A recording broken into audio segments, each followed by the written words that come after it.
Mohamed Ould Abdelaziz, président mauritanien en séjour de 48 heures au Niger, a été élevé au grade de Grand Croix du Niger par le chef de l'État Issoufou Mahamadou. Plusieurs conventions dans des domaines socio-économiques et énergétiques ont été signées entre les deux pays qui poursuivent le même objectif. Campagne de dépistage dans les écoles de la capitale. Le lycée Mariama a servi de lancement de cette mobilisation contre les IST VIH-Sida dans les établissements scolaires pour une prise de conscience chez les plus jeunes. Les chefs d'état-major des pays membres du comité d'état-major opérationnel conjoint s'évoquent la lutte commune contre le terrorisme dans la bande sahélo-saharienne au cœur de la stratégie. Mesdames et messieurs, bonsoir et merci de votre fidélité dans le cadre de la visite d'amitié et de travail entreprise depuis hier par le président de la République islamique de Mauritanie dans notre pays. Les deux chefs d'État nigériens et mauritaniens ont procédé ce matin à la pose de la première pierre de l'école d'amitié Niger-Mauritanie, un complexe scolaire qui portera le nom de Mohamed Ould Abdelaziz et qui constitue un symbole de la vitalité de cette coopération. Barokoba, Sani Soufou et Rabi Bako. Ce geste matérialise la volonté des deux chefs d'État, Issoufou Mahamadou du Niger et Mohamed Ould Abdelaziz de la Mauritanie, de faire de l'école un vecteur d'unité et de rapprochement entre les peuples. Ainsi, cette école, dont la première pierre vient d'être posée, est le symbole d'une coopération qui se veut fructueuse entre les deux pays. Un exemple de coopération sud-sud qui contribuera sans nul doute à renforcer davantage les liens séculaires entre les peuples nigériens et mauritaniens dans la droite ligne de la vision commune des deux chefs d'État qui consiste à se mettre ensemble pour amorcer le développement des nations. Aspect sur lequel le ministre mauritanien des Affaires religieuses a axé son intervention. Abondant dans le même sens, la ministre de l'Éducation primaire, Mme Ali Mariama El Hadji Ibrahim, a tenu à faire la genèse du processus ayant abouti à la présente cérémonie avant de situer toute l'importance que le président Issoufou accorde à l'éducation. L'ouverture à Niamey de cette école est la preuve, si besoin en est, de la volonté de nos illustres chefs d'État de renforcer les liens de coopération fraternelle existant entre nos deux pays pour renouer avec notre grande histoire culturelle et religieuse commune et pour améliorer l'offre éducative à travers l'enseignement coranique et franco-arabe.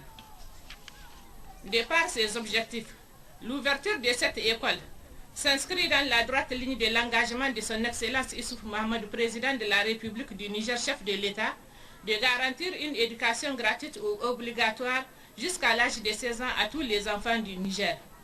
L'engagement fondé sur une réelle conviction que l'éducation est le socle de développement de tout pays et pour laquelle le président de la République n'a cessé d'en faire le plaidoyer dans toutes les rencontres nationales et internationales. Mesdames et messieurs, il me plaît de constater que cette vision est partagée par les deux chefs d'État, comme l'atteste la construction de ce joyau, objet de la présente cérémonie. Joyau comprenant une mosquée, une école coranique pour le préscolaire, une école d'enseignement franco-arabe qui évoluera graduellement du primaire au lycée et qui sera entièrement financé par l'État mauritanien. Cet établissement, dont les travaux seront entièrement financés par la Mauritanie, portera le nom du président Mohamed Ould Abdelaziz en reconnaissance des efforts consentis en faveur de la jeunesse nigérienne. La réunion de travail ayant regroupé les deux parties aboutit à la signature de 5 accords de coopération dans différents domaines, notamment la recherche et le sauvetage des aéronefs dans les domaines judiciaires, énergétiques et du pétrole, des affaires religieuses, d'éducation de la langue arabe ainsi que le domaine minier. Cette réunion a été sanctionnée par un communiqué conjoint, lui ici par le ministre de la Justice, garde des Sceaux, Marou Amadou, porte-parole du gouvernement également. Communiqué conjoint. À l'invitation de son frère et ami, son Excellence M. Issoufou Mahamadou, président de la République du Niger, son Excellence M. Mohamed Ould Abdelaziz, président de la République islamique de Mauritanie, a effectué une visite de travail et d'amitié au Niger les 2 et 3 décembre 2013 à la tête d'une importante délégation. Au cours de cette visite, les deux chefs d'État ont eu des entretiens en tête-à-tête sur les questions bilatérales, sous-régionales, régionales et internationales. Ces entretiens qui se sont déroulés dans une ambiance empreinte de grande fraternité ont permis aux deux chefs d'État de dégager une identité de vue sur l'ensemble des sujets qu'ils ont abordés.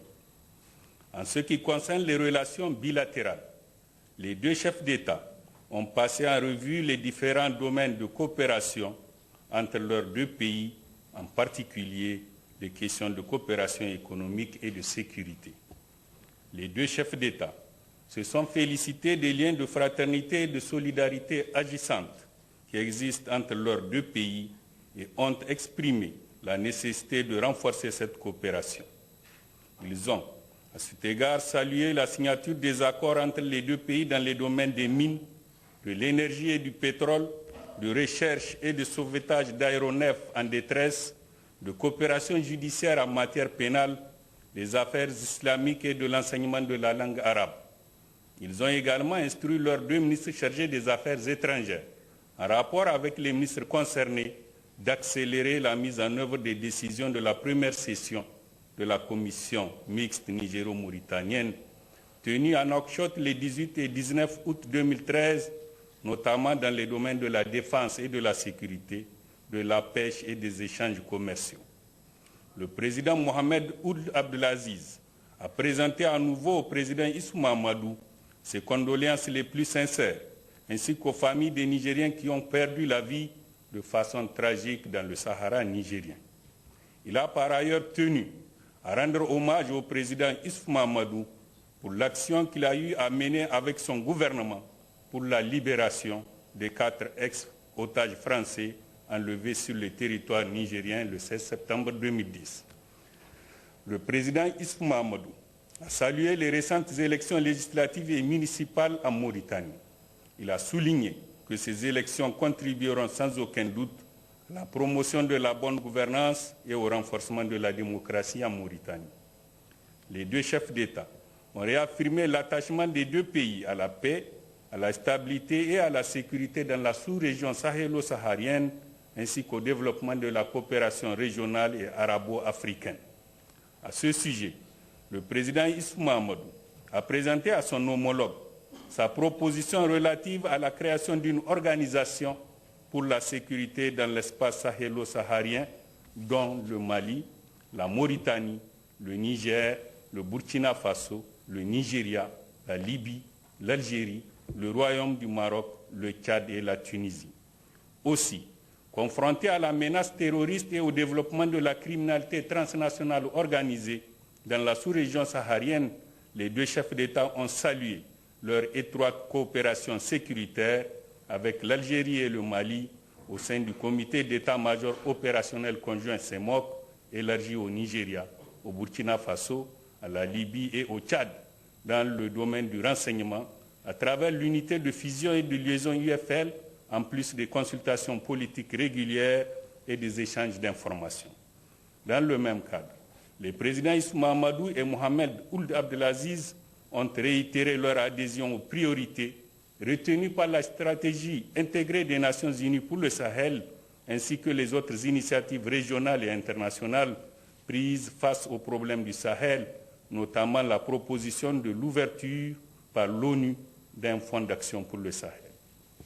Évoquant la situation dans les pays voisins, les deux chefs d'État se sont réjouis de l'élection à la magistrature suprême, son Excellence M. Ibrahim Boubacar Keïta, élection qui constitue un pas important dans le processus de normalisation de la situation politique au Mali. Ils ont également salué la tenue des récentes élections législatives qui contribueront à parachever ce processus.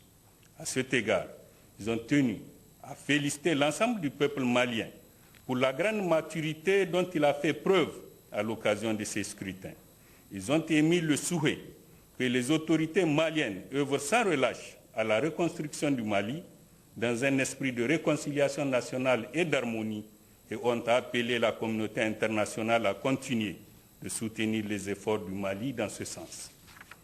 S'agissant de la situation qui prévaut en Libye, les deux chefs d'État ont exprimé leurs vives préoccupations face à la détérioration du contexte sécuritaire dans ce pays.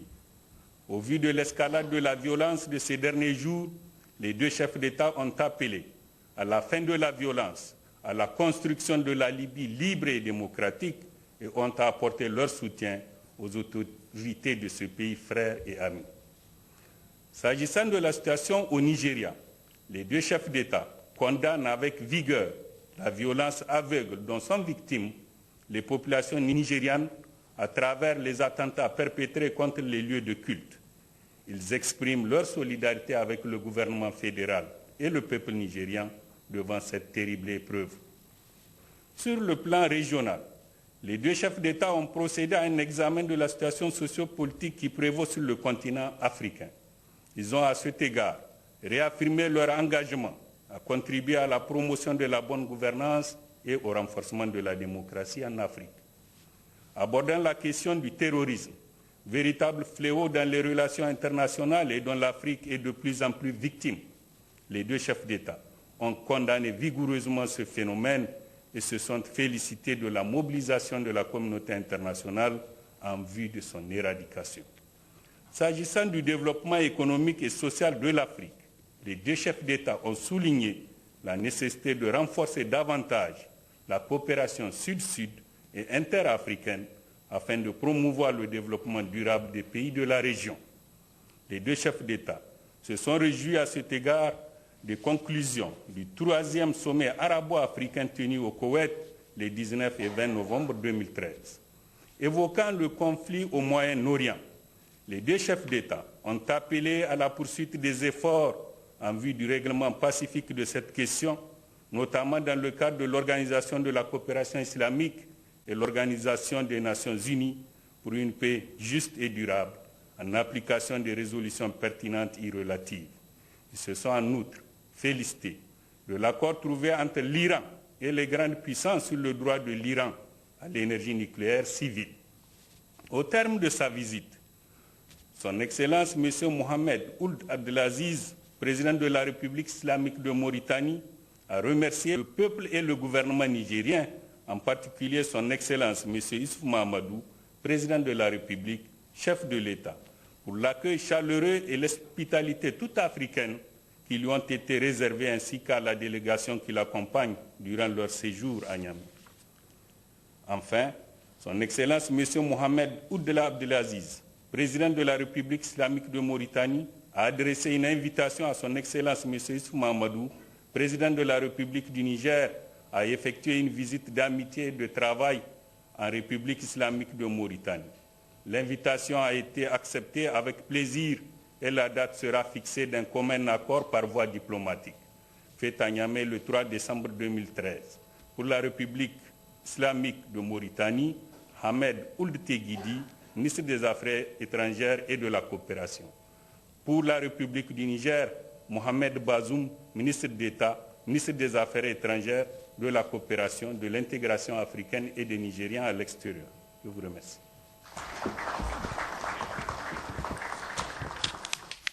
La visite de 48 heures d'amitié et de travail du président de la République islamique de Mauritanie au Niger s'est achevée sur une conférence de presse qu'il a animée en fin de matinée avec son homologue nigérien, le président de la République Issoufou Mahamadou. La sécurité et le développement étaient les thèmes développés par les deux chefs d'État, Sani Issoufou et Moussa Yahya. La conférence de presse conjointe des présidents Mohamed Ould Abdelaziz de la République islamique de Mauritanie et Issoufou Mahamadou du Niger leur a permis de faire le point des travaux ayant meublé les 2 jours de la visite et de réitérer leur engagement à renforcer davantage la coopération entre les 2 pays. Une vision commune aussi se dégage sur les questions sécuritaires dans la sous-région. Le président mauritanien a insisté notamment sur la conjugaison des efforts car il y va de l'avenir des États en question. En ce qui concerne le terrorisme, nous pensons que c'est un phénomène qui ne peut être ni traité ni réglé par un seul État. Ça, nous l'avons souvent dit, nous en sommes tous conscients, tous les États en sont conscients. Donc nous devrons de continuer à travailler ensemble pour éradiquer ce phénomène afin de substituer le terrorisme afin de lui substituer la sécurité, la stabilité, et de substituer à la pauvreté, la misère, de leur substituer le développement et l'émancipation de nos peuples. Ça ne peut pas se passer dans l'insécurité, parce qu'on ne peut pas investir, on ne peut pas développer un pays tant qu'il y a l'insécurité. Nous ne pouvons pas le faire seuls, et personne ne le ferait à notre place si nos pays sont dans une situation d'insécurité constante. C'est pourquoi nous devons prendre toutes nos responsabilités, unir tous nos efforts, toutes nos capacités pour permettre à cette paix, à cette sécurité, à cette stabilité de s'instaurer et de s'installer chez nous. Cela demande l'engagement de tous les États, un engagement sincère, un engagement ferme qui vise des objectifs. Et nous pensons tous que ce sont des objectifs nobles qui sont la sécurité, la stabilité, le développement de nos pays. Ça, nous le devons à nos peuples. Nous le devons aussi aux générations futures. C'est pourquoi, avec mon frère, on s'entend parfaitement. Nous avons les mêmes points de vue. Nous visons les mêmes objectifs. Les deux chefs d'État partagent non seulement leur vision de la sécurité et de la façon de combattre le terrorisme dans la sous-région, mais aussi le lien entre la sécurité et le développement qui sont indissociables. C'est pourquoi ils saluent la tenue prochaine à Paris du sommet de l'Élysée sur la paix et la sécurité en Afrique. Ce sommet aura pour thème essentiel la sécurité et le développement. Et la tenue de ce sommet France-Afrique sur ces thèmes confirme un peu la prise de conscience, je crois, de la communauté internationale sur la liaison étroite qui existe entre sécurité et développement. Vous l'avez vu, nous avons reçu il y a quelques semaines une délégation dirigée par le secrétaire général des Nations Unies ici à Niamey, et à l'occasion de cette visite, nous avons amplement discuté de cette liaison qui existe entre sécurité et développement. Le président l'a dit, il n'y a pas de sécurité sans développement, il n'y a pas de développement sans sécurité. Et ce n'était pas évident. Il fut un temps où, vous vous rappelez, on demandait à nos États de réduire leur budget de défense, de réduire leur budget en matière de sécurité. Aujourd'hui, on se rend compte qu'en réalité, la sécurité et le développement vont ensemble. Et ça sera l'occasion pour nous, à ce sommet, de mettre davantage l'accent sur cette liaison sécurité-développement. En ce qui concerne le Niger, nous avons déjà conçu un programme sécurité-développement en rapport avec nos partenaires extérieurs. Et ce programme met l'accent sur les questions de développement, en particulier dans les zones particulièrement exposées aux menaces. On sait que face à ces menaces, la solution n'est pas que militaire. La solution aussi, c'est le développement économique et social, c'est la lutte contre la pauvreté. Mais comme l'a dit le président, dans cette affaire, nous devons d'abord compter sur nous-mêmes, compter sur nos propres forces, compter sur nos ressources. Maintenant, l'extérieur peut venir en appoint pour nous aider à régler nos problèmes. Toujours au cours de cette conférence, le président mauritanien Mohamed Ould Abdelaziz a évoqué le processus démocratique dans son pays, un processus normal qui vient de voir la tenue sans trouble des législatives avec la participation d'une 60aine de partis, malgré le boycott de 9 formations politiques de l'opposition. Et dans le cadre de cette visite toujours, le président de la République, Issoufou Mahamadou, a offert hier dans la soirée un dîner de gala au président mauritanien Mohamed Ould Abdelaziz et à sa délégation. Au cours de cette cérémonie, le chef de l'État a élevé son homologue au grade de Grand Croix du Niger. C'était en présence des responsables civils et militaires. Rahila Chebou, Yahya Rabou. Au cours de cette cérémonie, à l'honneur du président mauritanien et sa délégation, le président Issoufou a tenu à rappeler les liens fraternels historiques et la bonne coopération qui existent entre le Niger et la Mauritanie. Ce dîner de gala était une occasion pour le président Issoufou Mahamadou de féliciter son hôte pour ses actions nobles en faveur de la sécurité dans la zone sahélo-saharienne et l'élever à l'ordre du Grand Croix du Niger. Votre pays, la Mauritanie et le Niger ont un destin commun, forgé par des liens historiques, culturels et religieux très forts, et par la géopolitique qui a fait que nos deux pays, confrontés assez souvent aux mêmes défis, par leur appartenance au Sahel, appartiennent à des regroupements au sein desquels ils œuvrent à trouver des solutions à ces défis. Dès 1975, en effet, nos deux pays furent membres fondateurs de la CEDEAO, et même si la Mauritanie n'est plus membre de cette organisation depuis 2001, elle n'en demeure pas moins un acteur important, notamment dans la configuration des négociations d'accords de partenariat économique avec l'Union européenne.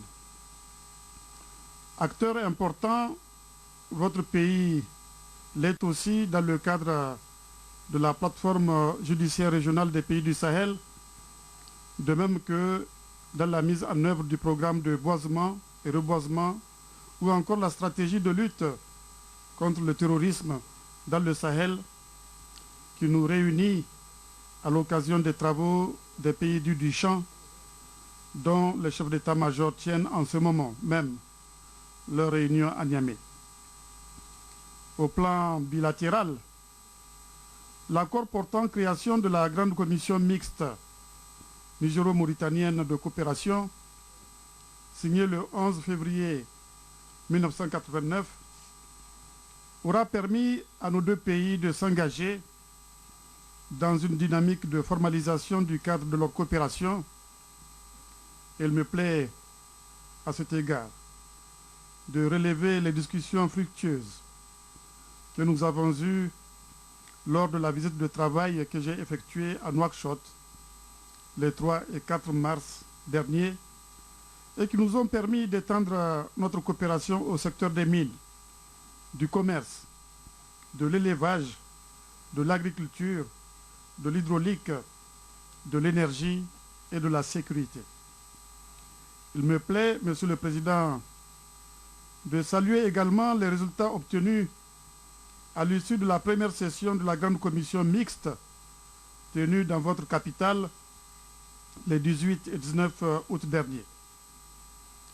Monsieur le Président, le rayonnement de votre pays sur la scène régionale et internationale n'est pas étranger à votre stature d'homme d'État forgé par une longue expérience et riche carrière militaire que vient couronner un destin politique à travers votre élection le 18 juillet 2009 à la magistrature de votre pays au premier tour d'une élection que vous avez remportée avec 52,47% des suffrages.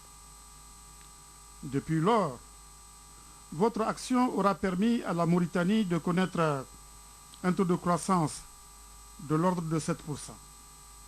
Elle aura permis d'accroître les performances des secteurs miniers et halieutiques, avec pour ce dernier secteur la négociation d'un accord de pêche avec l'Union européenne qui permet à la Mauritanie de tirer les bénéfices qu'elle est en droit d'attendre. Votre action, Monsieur le Président, a également permis à la Mauritanie d'améliorer la qualité de ses infrastructures, de conduire une stratégie d'assainissement des centres urbains et de renforcer les capacités des forces de sécurité face aux menaces terroristes. C'est cet engagement que j'évoquais tantôt qui vous a permis de jouer un rôle de premier plan dans la recherche de solutions aux crises en République de Côte d'Ivoire et en Libye, en votre qualité de président du panel de haut niveau pour le règlement de la crise en Côte d'Ivoire et celui du Haut Comité ad hoc de l'Union africaine sur la crise libyenne, au moment où vous assuriez la présidence du Conseil de paix et de sécurité de l'Union africaine. Votre accord de principe de contribuer à l'amunissement avec un contingent fort de 1800 hommes procède tout autant de la détermination qui vous anime de voir le Mali, ce pays frère, recouvrer son unité, sa stabilité et sa souveraineté. Monsieur le Président et chers frères, c'est en considération de ce qui précède et en reconnaissance tout particulièrement du rôle éminent que vous jouez dans la promotion des liens d'amitié et de coopération entre nos deux pays, de votre contribution déterminante à la paix et à la sécurité de notre espace, qu'en vertu des pouvoirs qui nous sont conférés, nous vous faisons Grande Croix du Niger.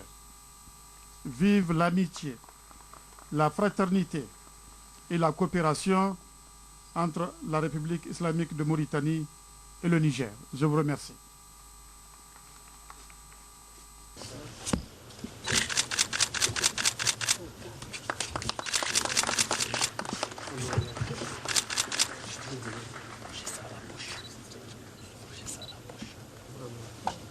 Touché par cette distinction, le président mauritanien Mohamed Ould Abdel Aziz a réitéré au président Issoufou et au peuple nigérien sa profonde gratitude pour l'accueil chaleureux qui a été réservé. Bismillahirrahmanirrahim.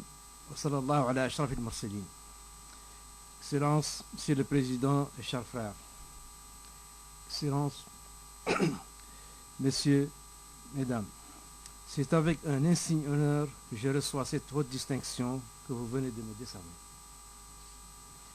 Venant de vous, vos dirigeants d'un pays parmi les plus fiers de notre continent.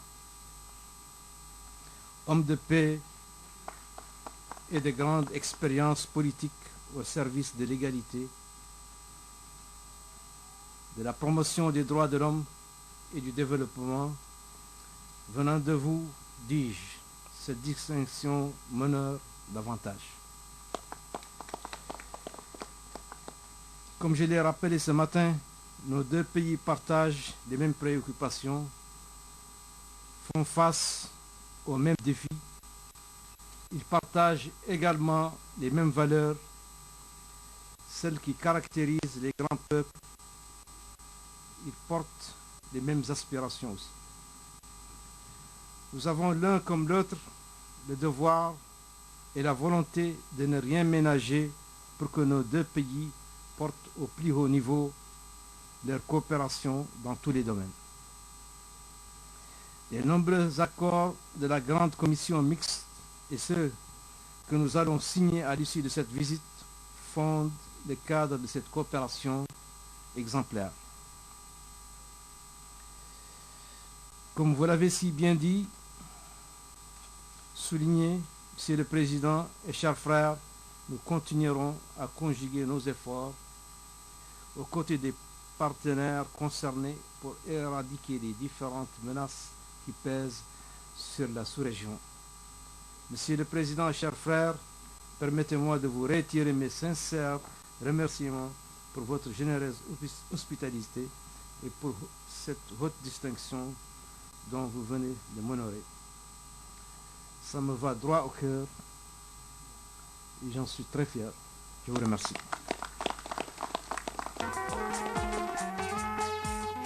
Des troupes culturelles nigériennes et mauritaniennes se sont succédées sur le podium pour agrémenter ce dîner de gala.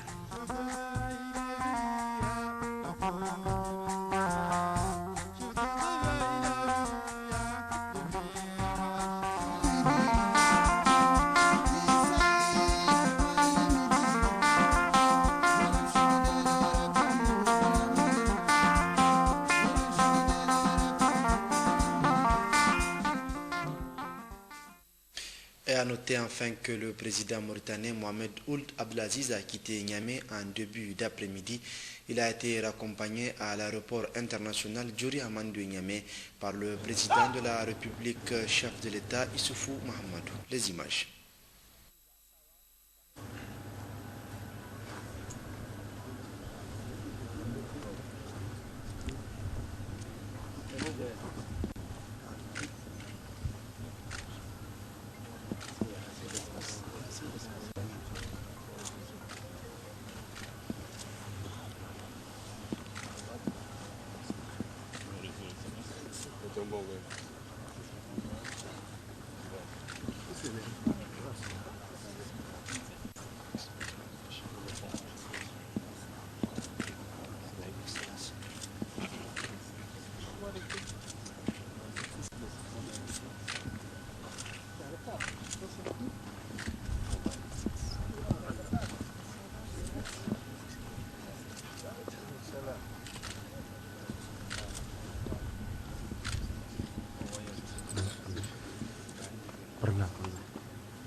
Excellence, Monsieur le Président de la République, les honneurs vous ont été rendus par la musique principale des forces armées nigériennes.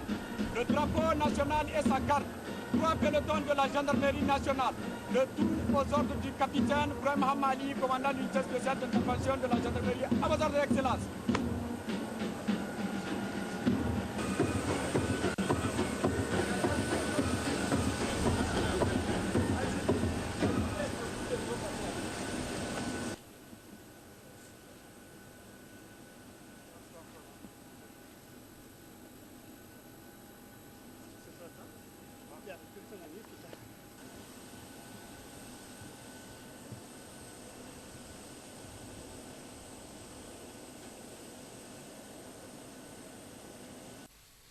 À la présidence de la République, toujours audience cet après-midi, le chef de l'État a en effet reçu les chefs d'état-major du CEMOC, le comité d'état-major opérationnel conjoint qui regroupe les chefs d'état-major du Niger, de la Mauritanie, du Mali, de l'Algérie. Ils sont allés faire le compte-rendu de leur réunion au président de la République, chef de l'État, le général Seyni Garba, chef d'état-major des armées à la sortie d'audience. Nous avons été reçus par le président de la République tout à l'heure, malgré son agenda très chargé aujourd'hui. Comme vous le savez, nous avons tenu la réunion ordinaire du Conseil des chefs d'état-major du CEMOC ce matin. Donc c'est un devoir pour nous de passer, faire le compte-rendu au président de la République, chef suprême des armées. Nous avons eu à lui faire l'économie de nos travaux de ce matin. Nous avons donc au cours de ces travaux passé en revue la situation sécuritaire dans la bande sahélo-saharienne. Nous avons constaté quand même qu'il y a une amélioration de la sécurité au niveau du Mali. En ce qui concerne le reste de la bande, bon, en dépit de l'intervention de la communauté internationale au niveau du Mali, les terroristes ne sont pas tous neutralisés. Certains ont été neutralisés, mais d'autres sont disséminés un peu partout, aussi bien dans les pays du CEMOC, mais aussi dans d'autres pays. Les études nous ont montré qu'il y a beaucoup de terroristes qui sont regroupés au sud de la Libye, et cela pour constituer un sanctuaire où les gens peuvent recruter, former, et ça pourrait constituer une menace pour tous les pays de la sous-région. Le Conseil a eu à prendre des mesures de nature à renforcer les capacités opérationnelles du CEMOC pour pouvoir faire face à la nouvelle situation. Pour cela, nous avons en tout cas donné des directives au niveau donc, de tous les états-majors pour prendre des mesures pratiques en vue de renforcer nos capacités. Et cela passe aussi un peu par la réforme, par la révision des textes fondamentaux du CEMOC pour le rendre beaucoup plus performant. Nous reviendrons sur les travaux du CEMOC dans cette édition relativement toujours aux armées. Ce communiqué du secrétariat général du gouvernement, le président de la République, chef de l'État, Issoufou Mahamadou, a signé 7 décrets portant inscription et nomination au sein des forces armées nigériennes au terme du premier décret et inscrit au tableau d'avancement complémentaire au titre de l'avancement normal pour l'année 2012 et nommé au grade supérieur l'aspirant des forces armées nigériennes dont le nom suit pour compter du 1er octobre 2012 à titre de régularisation. Au grade du sous-lieutenant, l'aspirant Seydou Harouna Al-Mustafa, matricule 10-018.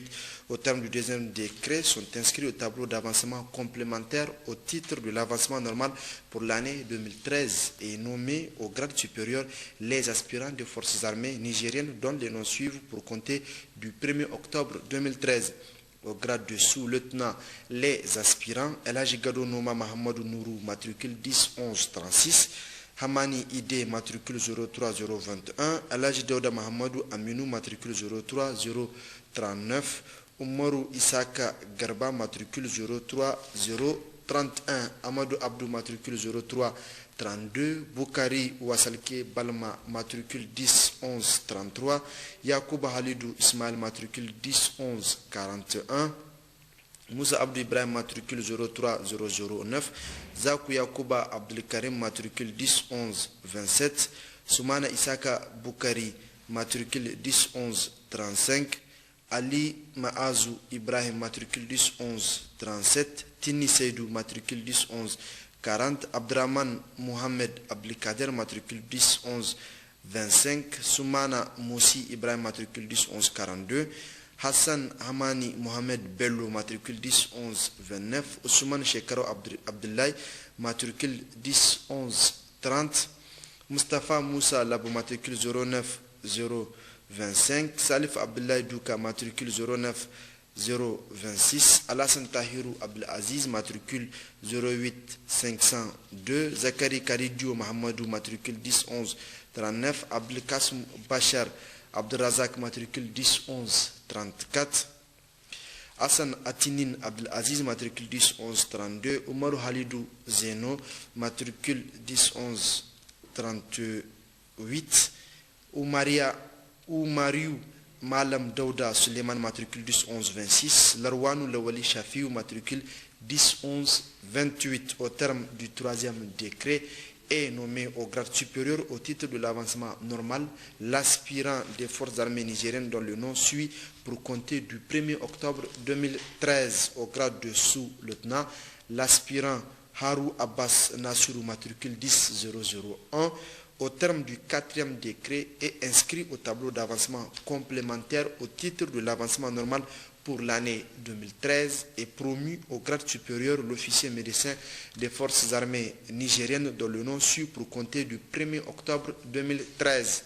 Au grade du médecin lieutenant à titre fictif, le médecin sous-lieutenant Issoufou Soumana Arba, matricule OA bar SM. Au terme du cinquième décret, sont nommés au grade supérieur au titre de l'avancement normal les aspirants des forces armées nigériennes dont les noms suivent pour compter du 1er octobre 2013 au grade de sous-lieutenant les aspirants Abdou Sayo Formo, matricule 06-10-01, Ibrahim Soule Neino, matricule 07-007.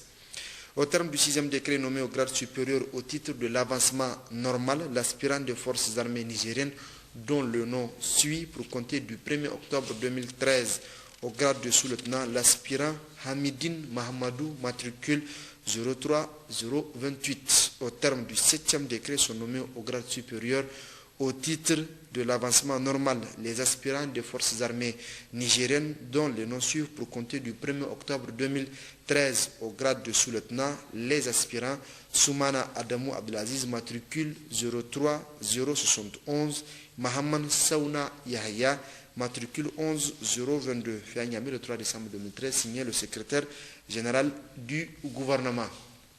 Séminaire parlementaire organisé par le comité interparlementaire de l'Union économique et monétaire ouest-africaine UEMOA, un cadre d'échange sur la problématique de la fiscalité sur la décentralisation de l'espace communautaire. Le président de l'Assemblée nationale, Hama Amadou, prenait part à la cérémonie d'ouverture. Mamoud Idrissa Mega et Issouf Nomo. Ce séminaire de 5 jours destiné aux parlementaires nigériens a été organisé par le comité inter-sous-comité du comité interparlementaire de l'UEMOA. La rencontre porte sur la problématique de l'impact de la fiscalité sur la décentralisation dans les États membres de l'organisation sous-régionale d'intégration. Le président de l'Assemblée nationale du Niger, Hama Amadou, prenant part à la cérémonie d'ouverture des travaux, a relevé toute l'importance de ce séminaire, tout en présentant le contexte actuel du processus de décentralisation dans la sous-région. Censé minimiser les inégalités entre les communautés et les citoyens au sein d'une même entité étatique, la décentralisation vise l'amélioration de l'accessibilité aux services sociaux de base par la réalisation de biens publics marchands et non marchands destinés à satisfaire les besoins des populations en éducation, santé, énergie et eau potable en particulier. Cependant, il faut reconnaître que dans la plupart de nos États, si la décentralisation politique et administrative est réalisée avec des élections locales et la mise en place formelle des collectivités territoriales, la décentralisation fiscale, parce qu'elle est bloquée ou encore balbutiante, retarde l'effectivité de la décentralisation. Honorables députés, distingués invités, il est dès lors aisé de dire que la décentralisation, en particulier fiscale, n'a pas abouti aux résultats escomptés malgré l'enthousiasme suscité au départ. La répartition des ressources publiques et l'organisation des rapports financiers entre l'État et les collectivités, si elles sont clairement définies par les textes, l'identification du champ des ressources partagées entre l'État et les collectivités locales, le transfert des ressources du budget de l'État à celui des collectivités locales, achoppe encore contre les obstacles multiples dans la réalité. C'est pourquoi il est légitime de s'interroger sur la manière dont les élus peuvent être amenés à produire et à utiliser efficacement des prestations publiques conformes aux attentes de leurs administrés. Le vice-président du comité interparlementaire de l'UEMOA, Mélégué Traoré, a rappelé pour sa part les rapports entre les États membres de l'UEMOA, particulièrement le rôle du Niger dans le Parlement de l'organisation, avant de rappeler aux députés nationaux l'exercice auquel ils sont soumis. Monsieur le Président, je n'ai rien à apprendre à votre Excellence en la matière. C'est plutôt le contraire qui serait autrement plus pertinent. Tous ceux qui ont eu à prendre en charge la gestion globale de l'État africain savent que celui-ci n'existe pas sans une gestion intelligente et adaptée aux réalités du continent de la fiscalité. Ils savent tout autant que la décentralisation est incontournable. C'est donc à ces deux questions que l'inter-sous-comité consacrera ses travaux pendant une semaine. C'est pour cette raison que le Parlement et les parlementaires doivent avoir une bonne connaissance des mécanismes pratiques de la fiscalité et de leurs répercussions sociales dans des États comme le nôtre qui s'écrouleraient tous sans les impôts, la douane et l'aide extérieure dont on sait qu'elle est devenue autant structurelle qu'existentielle. Au cours de ces séminaires, les parlementaires vont se consacrer donc, entre autres, à l'examen de la problématique du financement des collectivités territoriales, au rôle que peut jouer le développement local dans la promotion de l'intégration et aux actions de soutien de l'UEMOA en faveur des collectivités territoriales. Lancement de la campagne de dépistage dans les écoles ce matin au lycée Mariama à Niamey, une campagne placée sous le patronage de la première dame Hadji Aïssata Issoufou, marraine de la lutte contre les IST-VIH-Sida au Niger. C'était également en présence des députés nationaux, des membres du gouvernement, des représentants des organisations internationales et de nombreux autres invités. Guy Mathieu Théa et Abdou Sidikou.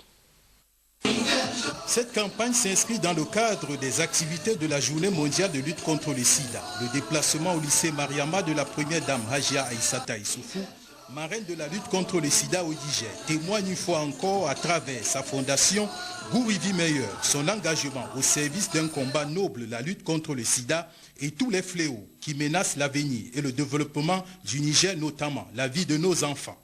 Comme je le disais le 1er décembre au Palais de Congrès, à l'occasion de la célébration de la Journée mondiale de lutte contre le sida et au lancement de la campagne nationale, j'ai pris le ferme engagement de m'investir pleinement dans la lutte contre toutes les maladies et les souffrances qui menacent notre développement, en particulier le VIH, à travers la fondation Gourivi Meilleur. Mon action sera particulièrement orientée vers la femme et l'enfant, les pauvres et les démunis, bref, tous ceux qui souffrent. Aujourd'hui, je suis venu renouveler cet engagement devant vous, les représentants des jeunes de notre pays, pour que vous soyez à l'avant-garde du combat contre le sida, car l'avenir de notre cher pays repose sur vos épaules. Selon les données rapportées par les différentes enquêtes, les jeunes adolescents nigériens demeurent toujours exposés au risque de contamination par le VIH. Pour cette raison, mes chers enfants, je tiens à rappeler qu'en tant qu'adultes de demain, vous devez dès à présent adopter des comportements responsables pour préserver votre santé et pour vous garantir un avenir radieux. Je sais que votre ministère, avec le concours de ses partenaires, ne ménage aucun effort dans ce sens. Mais sachez qu'en réalité, tout dépendra de votre degré de prise de conscience, de votre part de responsabilité dans l'inversion du cours de l'épidémie du VIH dans notre pays. C'est pourquoi j'ai tenu à faire le déplacement pour vous encourager à prendre votre destin en main. Je tiens à remercier l'ensemble des élèves et enseignants du Collège Mariama pour m'avoir permis de partager ce moment de bonheur avec vous pour la promotion de la santé des jeunes. Mes remerciements vont également au ministère des Enseignements secondaires, Anima Soutra et ses partenaires, et l'OMS pour le partenariat exemplaire dans le cadre de la promotion de la santé en milieu scolaire. Je félicite la coordination intersectorielle de lutte contre les IST, VIH, SIDA et tous les acteurs œuvrant dans ce secteur pour les résultats auxquels nous sommes parvenus pour stabiliser l'infection à VIH au Niger. Sur ce, je déclare officiellement lancée la campagne de lutte contre le VIH-Sida en milieu scolaire. Après le mot de bienvenue d'une élève du Mariama et une ancienne élève de ce lycée, ainsi que le témoignage d'une personne vivant avec le VIH-Sida, la ministre des Enseignements secondaires a ensuite pris la parole pour affirmer que cette campagne vise à offrir une occasion aux élèves des écoles à se faire dépister. La présente manifestation coïncide avec le démarrage désormais de la célèbre campagne Aventure de Foula qui vise à donner aux jeunes et à leurs parents les moyens de restaurer un dialogue qui a tant fait défaut. Il s'agit à travers cette campagne qui est financée par la KFW d'intervenir de manière ludique et participative au sein des écoles cibles du programme pour créer et stimuler la réflexion et le dialogue entre les élèves, leurs enseignants et leurs parents. En faisant participer activement les enseignants, les jeunes et leurs parents à cette campagne basée sur la promotion du dialogue, nous donnons peut-être à ces jeunes la chance de développer pleinement leur esprit critique et de dialogue, la chance de prendre conscience des risques auxquels ils sont confrontés. La première dame Hajia Aïssata Issoufou, les épouses du président de l'Assemblée nationale et du Premier ministre et les membres du gouvernement ont donné l'exemple aux élèves en se faisant dépister. La campagne de dépistage dans les écoles est organisée par Anima Soutoura avec le financement de la KFW et l'État du Niger à travers un programme de marketing social basé sur la distribution de produits de santé et une stratégie de communication pour le changement de comportement dénommée Aventure de Foula. La campagne 2013 est constituée d'une série de 32 sketchs visant à créer un cadre interactif de dialogue sur les questions considérées tabous dans la société nigérienne. Il est prévu 2 axes prioritaires d'intervention, diffusion et émission radio sur plus de 60 stations dans les zones de Niamey, Tillabéri, Maradi et Zender, et les séances éducatives dans les réseaux d'intervention à base communautaire des zones rurales, dans les écoles, les centres de santé et les camps de formation militaire. Les activités de la 8e édition du Salon international de l'artisanat pour la femme, SAFEM, se poursuivent activement au palais du 29 juillet de Niamey. En dehors de l'artisanat, nos reporters se sont intéressés sur l'aspect touristique de ce salon. De nombreux visiteurs et artistes des autres pays sont attirés par les produits exposés, notamment les tableaux touristiques. Khadijatou Hassan, Askou Jibril. Le Salon international de l'artisanat pour la femme, SAFEM, c'est également la découverte du patrimoine touristique. Cela est visible à travers les différents articles exposés au cours de cette 8e édition, dont la région phare est Zender. Une ville historique et culturelle dont la renommée dépasse nos frontières. Le SAFEM est un véritable cadre permanent de faire la visibilité de ces impressionnants produits touristiques. Le SAFEM, vraiment, c'est devenu cette fois-ci une foire internationale. Vous avez pratiquement tous les pays de la sous-région qui viennent acheter des produits, qui amènent leurs produits. Vraiment, c'est un lieu de rencontre, de brassage et d'échange. En dehors donc de l'artisanat en lui-même, de manière touristique, le SAFEM fait transporter des gens. Vous savez, le tourisme, c'est quand une personne se déplace hors de sa résidence, du lieu de sa résidence, pour un séjour qui dépasse 24 heures. Et là, effectivement, on constate qu'il y a beaucoup d'autres personnes qui viennent en visite. Donc vraiment, du point de vue tourisme, le SAFEM, c'est vraiment un produit même touristique. L'événement est sous la tutelle du ministère du Tourisme. Donc c'est un événement que l'État soutient. L'État a toujours soutenu les SAFEM, comme toutes les autres activités qui sont menées dans le domaine du tourisme. Donc vraiment Zender, elle est particulière, elle a beaucoup de potentialités, il faut le reconnaître. Dans la région de Zender, il y a des produits qu'on peut exploiter touristiquement. C'est-à-dire que vous avez par exemple des produits de potentialités immatérielles, telles que les fêtes. Il y a beaucoup de fêtes à Zender, notamment le fameux Wassankara, le Zender, qui est quand même une fête itinérante. Vous avez les sites qui sont dans la région, qui sont vers Tanout. Vu les potentialités artisanales et touristiques exposées au cours de cette 8e édition du SAFEM, les nombreuses personnalités qui ont fait le déplacement sur le site ont été agréablement surprises par la qualité et l'ingéniosité des artisans. La Direction nationale de la Banque centrale des États de l'Afrique de l'Ouest BCAO organise depuis ce matin dans les locaux de l'hôtel Gawé une journée de diffusion de comptes extérieurs du Niger au titre de l'année 2011. C'est le ministre des Finances, président du Comité national de la balance des paiements qui a procédé à l'ouverture de cette journée. Ismaël Douda, Mahamadou Adam. Cette journée se veut pour la Banque centrale des États de l'Afrique de l'Ouest une occasion d'échange visant à recueillir et relayer les propositions du secteur non étatique pour une amélioration des politiques économiques. L'analyse sommaire de l'évolution récente de la balance des paiements du Niger permet de faire ressortir certes des atouts, mais également quelques faiblesses. À cet égard, je voudrais insister sur le caractère structurel des déficits des postes, des biens et des services, eu égard aux caractéristiques de l'économie nigérienne, marquée par des capacités productives limitées et très vulnérables aux chocs climatiques et à la tendance récente induite par l'intensification des investissements dans les domaines miniers et pétroliers. Les soldes déficitaires du commerce et des services ont ainsi affiché de fortes dégradations au cours des dernières années. Ce constat nous interpelle tous sur la nécessité d'améliorer la synergie de nos actions et de fournir aux décideurs les pistes de réflexion sur les mesures de politique économique.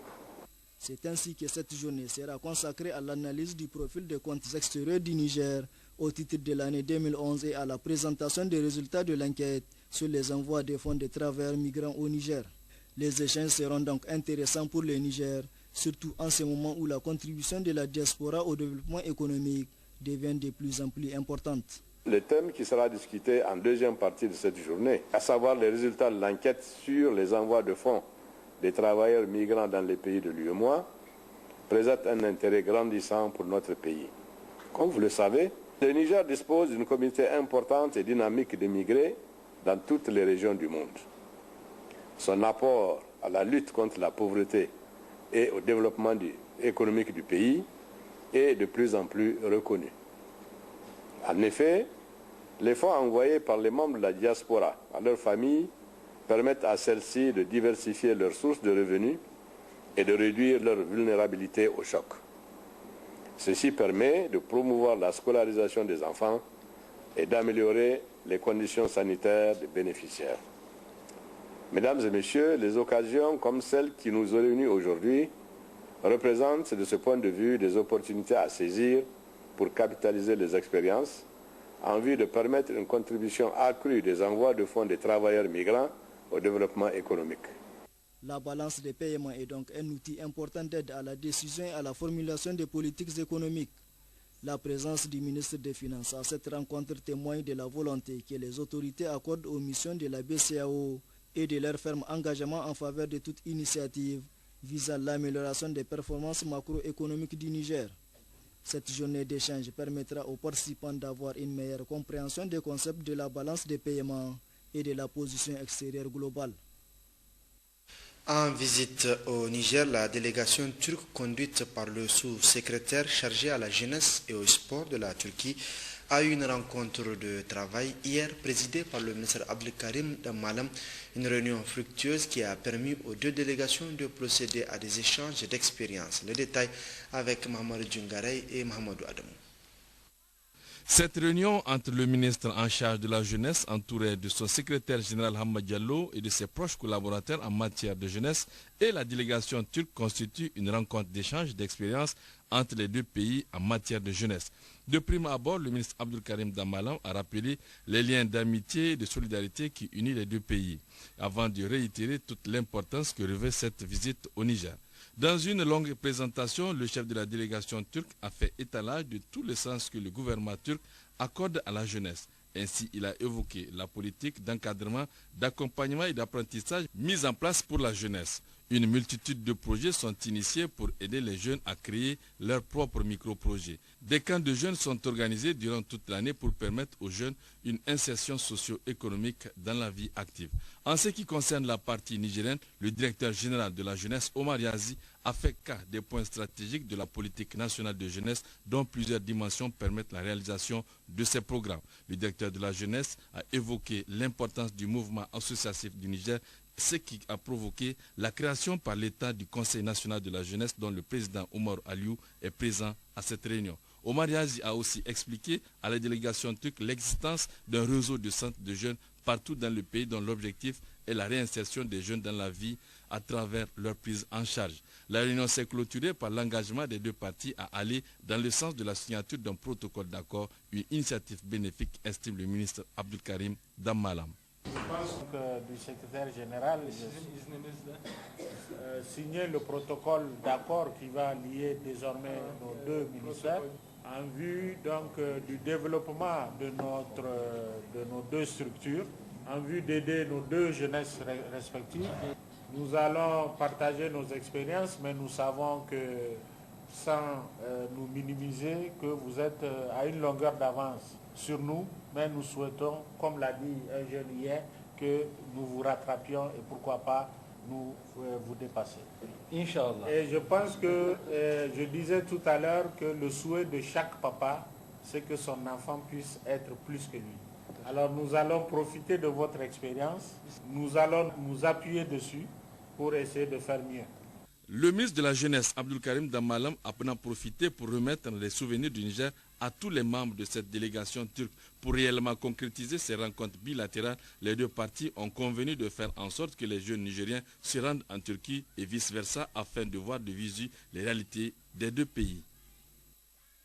Autre échange avec cette signature de l'accord cadre du dispositif national de prévention et de gestion de catastrophes et crises alimentaires entre le Royaume d'Espagne et la République du Niger cet après-midi même à Niamey. Par cet accord, l'Espagne s'engage à contribuer à l'amélioration de la sécurité alimentaire et nutritionnelle des Nigériens. Suivons les deux parties signataires. C'est pour moi un insigne honneur de participer aujourd'hui à cette cérémonie de remise de notre instrument d'adhésion à l'accord cadre du dispositif national de prévention et gestion des catastrophes et crises alimentaires, qui nous intègre comme membres de plein droit dans le cadre des concertations que le gouvernement du Niger et les donateurs se sont donnés pour améliorer la réponse à la gestion des crises qui sévissent dans le pays de manière récurrente. La question de la sécurité alimentaire est, comme vous le savez, une question prioritaire au Niger. Elle figure aussi bien dans le programme de la Renaissance que dans la déclaration de politique générale, avec des stratégies sur le court et le moyen terme. L'initiative 3N, les Nigériens nourrissent les Nigériens, constitue à cet égard la vision des autorités nigériennes, si opportunément soutenue par nos partenaires qui, à l'occasion de la conférence sur le financement du P2S à Paris, ont exprimé leur disponibilité à y contribuer. Le souci du Niger de faire face à l'urgence dans les situations de crise alimentaire se traduit à travers la mise en place d'un dispositif national de prévention et de gestion des crises alimentaires. Ce dispositif doté de ressources financières et d'un stock physique a démontré à plusieurs reprises sa pertinence et son efficacité. Madame l'ambassadeur, quoi de plus naturel que votre pays, l'Espagne, qui entretient une coopération dynamique avec le Niger, adhère aujourd'hui à cet accord cadre pour le renforcement de ce dispositif, devenu depuis 2012 dispositif national de prévention et de gestion des catastrophes et crises alimentaires. Je voudrais, au nom du ministre d'État, ministre des Affaires étrangères, de la coopération et de l'intégration africaine empêchée, vous charger, Madame l'ambassadeur, de transmettre nos sincères remerciements aux autorités espagnoles pour cette adhésion à cet accord cadre qui ne fait que conforter le choix de l'Espagne d'aider les populations vulnérables de mon pays, ce qu'elle a du reste toujours fait depuis 2008.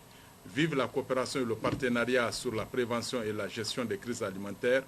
Vive la coopération entre le Niger et le Royaume d'Espagne. Je vous remercie. Réunion du Conseil des chefs d'état-major des pays membres du comité d'état-major opérationnel conjoint CEMOC au palais de congrès de Niamey sur le thème stratégie de lutte contre le terrorisme dans la bande sahélo-saharienne. Et c'est le chef d'état-major général des armées, le général de division Seni Garba, président en exercice du Conseil, qui a présidé les travaux. Borik Al-Badia, Issa Issa. Quelle stratégie adopter pour lutter efficacement contre le terrorisme et la criminalité organisée ainsi que leur connexion dans la bande sahélo-saharienne? C'est pour répondre à cette question que les chefs d'état-major généraux des armées de l'Algérie, du Mali, de la Mauritanie et du Niger se sont réunis ce matin au palais des congrès de Niamey. Créé en août 2009 puis mis en place le 21 avril 2010 à Tamarasset en Algérie, le comité d'état-major opérationnel conjoint CEMOC dans les pays membres, à savoir l'Algérie, le Mali, la Mauritanie et le Niger, travaille à assurer pour une durée de 4 ans les missions qui lui sont assignées, à savoir suivre, analyser et coordonner les actions dans la zone opérationnelle définie conjointement par ses membres et suivre l'évolution de la situation sécuritaire des groupes terroristes par l'emploi des forces et moyens mis sous contrôle opérationnel. Le terrorisme ayant pris des proportions alarmantes dans la bande sahélo-saharienne, les pays signataires du mémorandum du CEMOC ont décidé de mettre leurs efforts en commun en vue de mener une lutte sans merci contre ce phénomène qui menace la stabilité de la sous-région. Le chef d'état-major des armées, le général de division Seni Garba, a dans son discours souligné l'importance du CEMOC pour la zone sahélo-saharienne. Donc la signature